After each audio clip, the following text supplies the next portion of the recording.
Hello friends, welcome back to the new video. In this video guys, we are going to talk about guys how can we off this auto rotate screen mode setting in our Vivo phone. Guys, you want to off guys this auto rotate, so as you can off. And friends, now let's see how to off auto rotate screen in Vivo phone. In this video guys, I am going to show you guys how can you off auto rotate screen in Vivo phone. So guys, let's see how to off. So first of all guys, come in your phone setting and guys click on guys this display and brightness.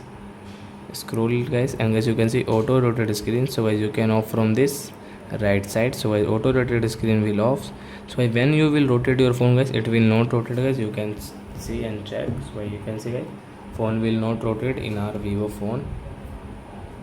So I hope friends you have understood how to off auto rotate screen in Vivo phone. So that's it guys, thanks for watching my video. Now we will meet on next video with new topic. Before going, please go and like my video, subscribe my channel. Bye bye friends.